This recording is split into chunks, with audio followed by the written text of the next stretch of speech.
Yes, my dear students. Now next class 8th. We have done yesterday exercise 2.3 first 3 questions. Now we are doing next questions.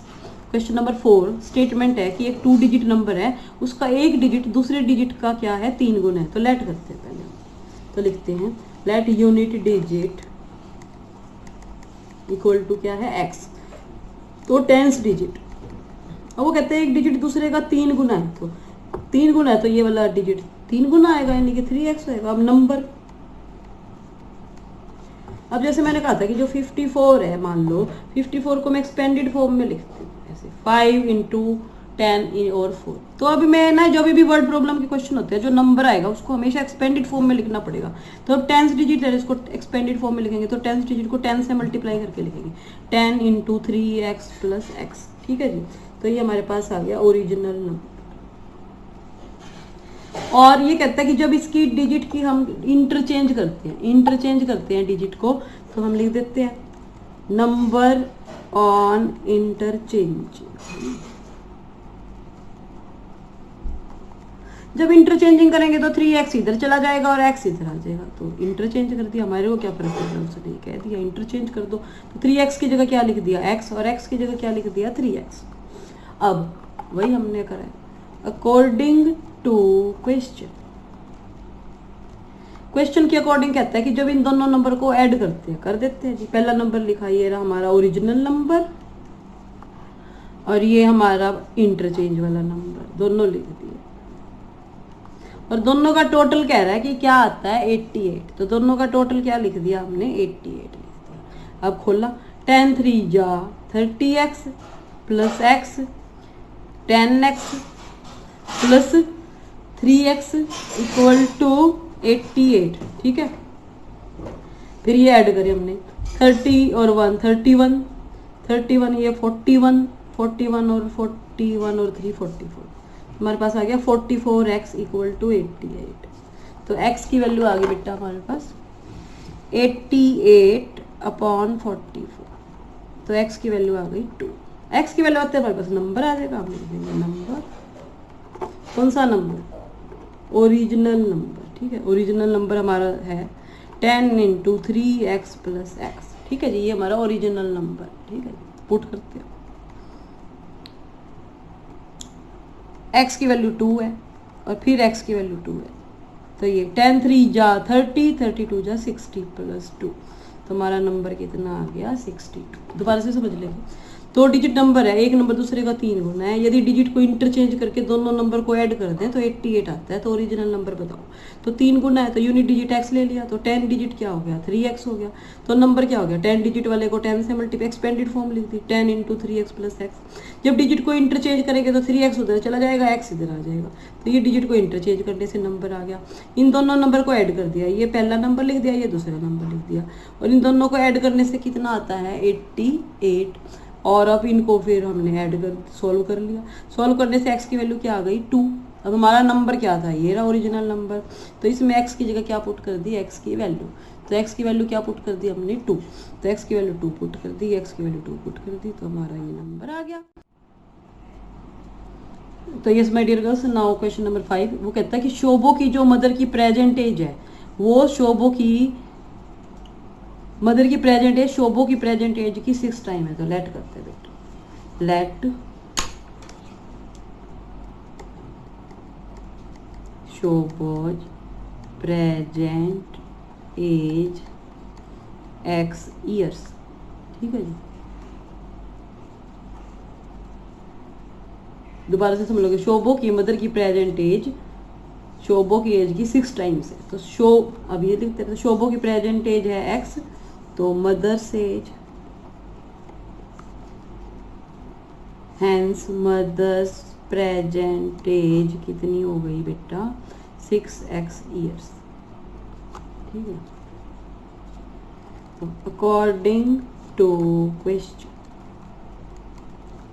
According to question वो क्या कहता है कि शोभो की as 5 साल बाद. अब शोभो की एज तो x है, तो शोभो की एज 5 साल बाद will be 1/3 of his mother's present age. किसकी इक्वल होगी, मदर की प्रेजेंट एज, ये रही मदर की प्रेजेंट एज का 1/3. शोभो की एज 5 साल बाद अपनी मदर की प्रेजेंट एज की क्या आएगी 1/3 होगी। अब तो दोनों इक्वल हो गए। देखो शोभो की एज 5 साल बाद ये रही और ये 1/3 होएगी, 1/3 कर दिया किसका, मदर की प्रेजेंट एज का। मदर की प्रेजेंट एज क्या थी 6x थी। बहुत ही आसान है, कट गया ये। और अब इसको सॉल्व करते हैं हम। ये हो गया x + 5 किसके इक्वल हो गया 2x। 2x इधर आ गया और 5 उधर चला गया। तो 2x में से x गया, x माइनस का आ गया। दोबारा से देख लोगे, शोभो की एज 5 साल बाद अपनी मदर की प्रेजेंट एज की क्या होगी 1/3 होगी। तो मदर की प्रेजेंट एज का 1/3 कर दिया, तो ये कट गया। तो अब हमारे पास आ गया x + 5 = 2x। 2x को इधर ले, 5 को उधर भेज दिया।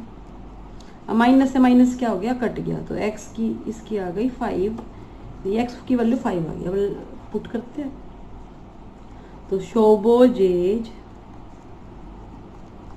इक्वल टू कितनी है 5 ईयर्स, क्योंकि शोभो की एज क्या है x, तो 5 ईयर्स होगी। शोभोज मदर्स एज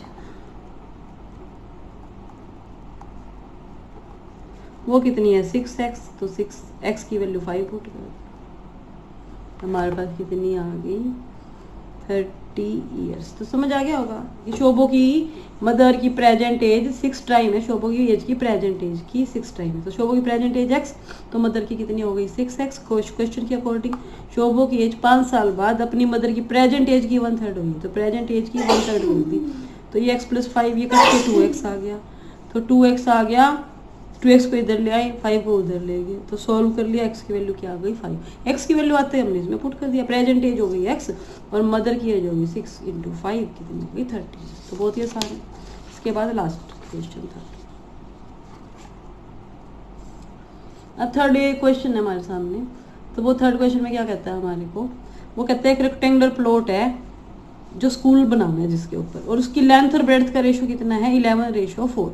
और वो कहता है 100 रुपये पर मीटर के हिसाब से जो कॉस्ट फेंसिंग की जो कॉस्ट है वो कितनी लगती है 75,000 लगती है। 75,000 रुपये कॉस्ट देने पड़ते हैं हमारे को।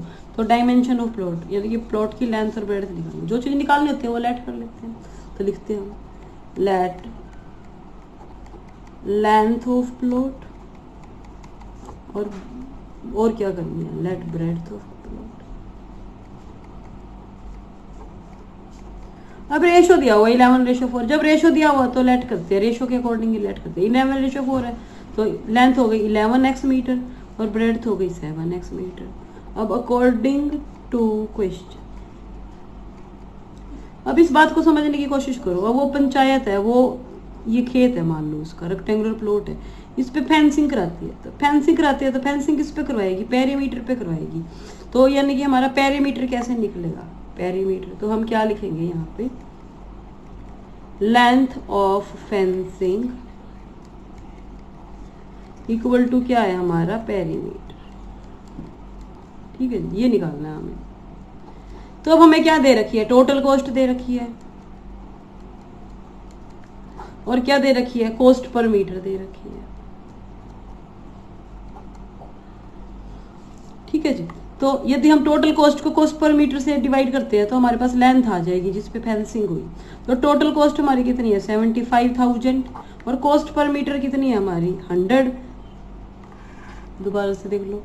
तो ये इस पे हमने क्या करनी है फेंसिंग, ये फेंसिंग की जो लेंथ है ये क्या आ गई हमारी पेरीमीटर। अब हमें क्या दे रखी है टोटल कॉस्ट कितनी है 75,000 और कॉस्ट पर मीटर कितनी है 100 रुपीज पर मीटर।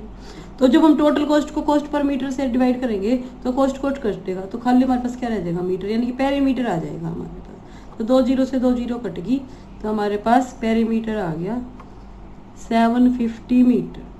ठीक है जी। तो हमारे पास ये कितना आ गया 750 मीटर आ गया। तो पेरीमीटर हमारा ये रहा। तो ये हमारा क्या है पेरीमीटर। तो पेरीमीटर के नीचे पेरीमीटर का फॉर्मूला लगा दिया, ये होता है पेरीमीटर का फॉर्मूला 2 × L + B है, छोटी क्लासों में करा होगा आपने। तो L की वैल्यू कितनी है 11x और B की वैल्यू पुट कर दी 4x, ये आ गया हमारे पास। तो ये किसके इक्वल है 750, अब हमने निकालना ही है। 11x और 4x क्या हो गया हमारे पास 15x। तो ये 30x इक्वल टू क्या आ गया 750। तो x की वैल्यू आ गई मेरे पास 750/30 कट गया 25 पे। तो x की वैल्यू आ गई मेरे पास 25। तो लेंथ ऑफ प्लॉट आ गई,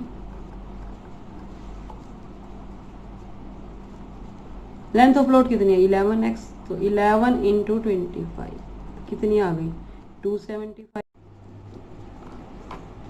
और फिर ब्रेड्थ निकालते हैं, हेंस ब्रेड्थ ऑफ प्लॉट वो कितनी है 4x, ठीक है जी। तो x की वैल्यू 25, ये कितनी हो गई 100 मीटर। एक बार कोई रिवीजन लेते हैं, देखो ध्यान से। जो प्लॉट की लेंथ और ब्रेड्थ है वो 11:4 में है, तो लेट कर लेंगे। लेट लेंथ ऑफ प्लॉट कितनी हो गई 11x, breadth of plot, length of plot कितनी हो गई 11x, ब्रेड्थ ऑफ प्लॉट कितनी हो गई 4x, क्योंकि लेंथ और ब्रेड्थ का रेशियो कितना है 11:4 है। फिर फेंसिंग का जो खर्च है वो टोटल है 75,000 और रेट क्या है उसका 100 रुपीज पर मीटर। तो वो लेंथ ऑफ फेंसिंग किसके इक्वल है पेरीमीटर के, और तो इसकी टोटल कॉस्ट और कॉस्ट पर मीटर से डिवाइड किया, टोटल कॉस्ट है 75,000 और 1 मीटर की कॉस्ट कितनी है 100, तो ये काटा तो हमारे पास ये पेरीमीटर आ गया, ठीक है। पेरीमीटर के नीचे पेरीमीटर का क्या लगाया फॉर्मूला, लेंथ की जगह लेंथ की वैल्यू रख दी, ब्रेड्थ की जगह ब्रेड्थ की वैल्यू रख दी, सॉल्व किया तो एक्स की वैल्यू आ गई, तो एक्स की वैल्यू आ गई तो पुट कर दी। लेंथ ऑफ प्लॉट कितनी थी 11x, तो एक्स की वैल्यू पुट कर दी। फिर ब्रेड्थ ऑफ प्लॉट कितनी थी 4x, तो एक्स की वैल्यू पुट कर दी। तो ये क्वेश्चन हमारा हो गया, ठीक है ना। तो आपका ये खत्म।